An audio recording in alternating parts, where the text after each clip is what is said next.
Copa America 2024, Messi tỏa sáng đưa Argentina vượt qua Canada. Lionel Messi góp công vào 2 bàn thắng của Argentina trước Canada trong trận mở màn Copa America 2024. Kết quả Argentina vs Canada 2-0. Ghi bàn Alvarez 49, Martinez 88. Sáng ngày 21 tháng 6, Argentina và Canada gặp nhau ở trận khai mạc Copa America 2024. Argentina thể hiện sự chủ động trước Canada ngay ở giai đoạn nhập cuộc trận đấu. Họ kiểm soát thế trận và liên tiếp uy hiếp khung thành đối phương. Messi, Di Maria đều có những cơ hội khá tốt dành cho riêng mình. Tuy nhiên, họ lại chưa thể khiến mảnh lưới của Canada rung lên. Đối với các cầu thủ áo đỏ, họ chơi phòng ngự phản công khá khó chịu. Trong những lần phản đòn của mình, Canada đều đặt khung thành của Argentina vào tình trạng báo động. Nhờ sự lăn xả của các hậu vệ cũng như tài năng đến từ thủ thành Emiliano Martinez, Argentina mới tránh được bàn thua. Kết thúc hiệp 1, cả hai đội cầm chân nhau với tỷ số 0-0 khi không có bàn thắng nào được ghi. Ngay đầu hiệp 2, Argentina đã xuyên thủng được hàng phòng ngự kiên cố của Canada. Phút 49, Marc Anister lao đến dũng cảm để đón đường chuyền của Messi, sau đó tạo ra thời cơ quá tốt để Alvarez đem bóng mở tỷ số cho đội bóng xứ Tango. Sau bàn thua, Canada vẫn chơi phòng ngự phản công với những pha uy hiếp khung thành Martinez rất nguy hiểm. Tuy nhiên, lần lượt Jonathan David, Sallarin, Alphonso Davies đều bỏ lỡ một cách đáng tiếc. Bên kia chiến tuyến, Messi và Lautaro Martinez cũng khá vô duyên trước khung thành của Canada.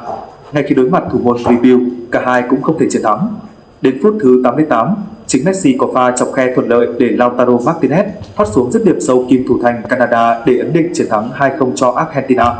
Đội hình ra sân: Argentina 4-3-3, Emiliano Martinez, Molina, Romero, Lisandro Martinez, Acuna, Marc Anister, Barret, Zecon, Messi, Di Maria, Alvarez. Canada 4-4-2, Review, Johnston, Bombito, Cornelius, David, Buchanan, Eustaqui, Cole, Müller, David, Larin. Hà Lan, Pháp, anh tài chạm trán. Sau lượt trận đầu tiên, cả Hà Lan và Pháp đều chứng tỏ họ xứng đáng với vị thế của những ứng cử viên hàng đầu cho tấm vé trực tiếp, lọt vào vòng đấu loại trực tiếp của bảng D, cũng như chức vô địch Euro 2024 bất chấp lối chơi vẫn còn nhiều vấn đề. Ở trận đấu với Ba Lan, dù bị dẫn trước từ rất sớm, nhưng thầy trò huấn luyện viên Koeman vẫn duy trì được lối chơi tấn công tốc độ để ngược dòng, mang về chiến thắng 2-1 với các pha lập công của Gakpo và chân sút siêu dự bị Weghorst. Dù vậy, không thể phủ nhận rằng cơn lốc màu da cam đã không còn sức mạnh áp đảo trước những đối thủ yếu hơn. Trong khi đó, đội tuyển Pháp dù tương đối vất vả trong cuộc đối đầu với đội tuyển Áo, nhưng cũng đã có được chiến thắng tối thiểu với tỷ số 1-0 nhờ pha phản lưới của Gober sau pha uy hiếp từ tiền đạo Mbappe. Tuy nhiên, cách nhập cuộc của thầy cho huấn luyện viên Didier Deschamps để lại nhiều dấu hỏi bởi họ thi đấu tương đối dời dạt và thậm chí nắm quyền kiểm soát kém hơn đối thủ. Không chỉ có vậy, chiến thắng của Pháp còn trở nên thiếu cảm xúc khi Kylian Mbappe phải rời sân sau một pha va chạm. Tiền đạo 25 tuổi đã được đưa đến bệnh viện ở Deschamps cùng với lo có thể bỏ lỡ phần còn lại của Euro 2024. Nhưng rất may chân sút vừa ký hợp đồng với câu lạc bộ Real Madrid này đã xuất viện lúc 1 giờ sáng, rời địa phương và trở lại hội quân cùng đồng đội khi không cần phải phẫu thuật. Theo những thông tin mới nhất, tiền đạo hiện thuộc biên chế câu lạc bộ Real Madrid sẽ đeo một chiếc mặt nạ tùy chỉnh được thiết kế riêng trong các trận đấu còn lại. Điều này có thể sẽ ảnh hưởng đến sức tấn công của đội tuyển Pháp, vốn đang bị đặt dấu hỏi sau trận đấu đầu tiên mà trước hết là trận quyết đấu với Hà Lan. Khá thú vị, cuộc đối đầu giữa Hà Lan và Pháp trên sân Red Bull Arena từ đây sẽ tái hiện cặp đấu của bảng B tại vòng loại Euro 2024. Pháp đã giành chiến thắng cả hai lượt trận với tổng tỷ số 6-1, qua đó giành ngôi nhất bảng. Giờ đây khi đã quá hiểu nhau, có lẽ hai đội sẽ không thi đấu quá tưng bừng khi đã cùng có 3 điểm sau lượt trận đầu tiên.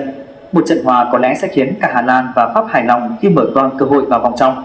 Người đẹp hồng nhan họa thủy khiến hai đại gia phá sản, và không ít netizen đang xôn xao trước việc Trương Tiểu Huệ chính là nguyên mẫu của nhân vật Hoàng Diệp Mai. Câu chuyện của Hoa Hồng là một trong những bộ phim nổi tiếng nhất màn ảnh Hoa ngữ hiện nay, kể về quá trình trưởng thành của nữ chính Hoàng Diệp Mai, Lưu Diệc Phi. Thời gian gần đây, cộng đồng mạng đang xôn xao trước thông tin người đẹp Trương Tiểu Huệ chính là nguyên mẫu để Diệp Thư tạo dựng nên nhân vật Hoàng Diệp Mai. Tuy thông tin này chưa được xác thực nhưng không thể phủ nhận, Trương Tiểu Huệ rất giống Hoàng Diệp Mai khi cô sở hữu vẻ đẹp vạn người mê và là một hồng nhan họa thủy chính hiệu. Trương Tiểu Huệ sinh năm 1963 trong một gia đình giàu có ở Hồng Kông, từ nhỏ đã được bố mẹ cho đi du học ở Canada và Mỹ. Vốn có điều kiện tốt như vậy, cứ tưởng Trương Tiểu Huệ sẽ trở thành gương mặt nổi bật trong lĩnh vực nghệ thuật nhưng không. Cô giống Hoàng Diệp Mai khi chọn theo đuổi chuyện tình yêu và cuộc sống thoải mái, nhẹ nhàng. Năm 1987, Trương Tiểu Huệ cùng bạn bè đi xem concert của nhóm nhạc The Winners New York, từ đó quen được Trung Trấn Đào. Lần đầu tiên gặp gỡ, Trung Trấn Đào đã say mê trước vẻ đẹp nghiêng nước nghiêng thành của Trương Tiểu Huệ. Tuy nhiên, vì mỹ nhân là hoa đã có chủ nên nam ca sĩ nổi tiếng chỉ đành giữ quan hệ bạn bè với cô. Vài tháng sau, Trương Tiểu Huệ chia tay bạn trai và trở về Hồng Kông, cô đã liên lạc với Trung Trấn Đào. Biết tin Bruce vẫn còn độc thân, Trung Trấn Đào đã nhiệt tình theo đuổi khiến cô rung động và họ cũng nhanh chóng ở bên nhau. Ngay cả khi mới yêu nhau được 4 ngày thì Trương Tiểu Huệ đã muốn kết hôn với người yêu. Nghe được tin này, bố mẹ Trương Tiểu Huệ phản đối, họ còn nói rằng Trung Trấn Đào chắc chắn không thể chu cấp được cho con gái mình. Mặc kệ lời khuyên, Trung Trấn Đào quyết phải cưới Trương Tiểu Huệ bằng được và bố mẹ bạn gái cũng đành chấp nhận. Thế là đám cưới được diễn ra vào năm 1988, tiêu tốn hết 3 triệu SKD, khoảng 10 tỷ đồng. Nếu tính lạm phát thì cũng phải lên đến hàng chục triệu SKD. Cũng từ đó, Trung Trấn Đào cung phụng Trương Tiểu Huệ như bà Hoàng, cho cô một cuộc sống sang chảnh và có thể tiêu tiền như nước.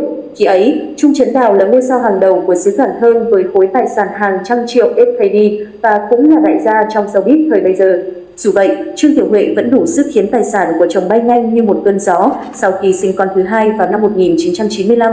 Thì hôn nhân của họ không chỉ rạn nứt mà vấn đề tài chính của Trung Trấn Đào cũng gặp nguy cơ lớn. Ông mạo hiểm đầu tư nhưng lại rơi vào đúng lúc khủng hoảng tài chính châu Á năm 1997 nên đã thua lỗ và gánh một khoản nợ khổng lồ. Thấy người chồng không còn chu cấp được cho mình nữa, Trương Tiểu Huệ yêu cầu ly hôn.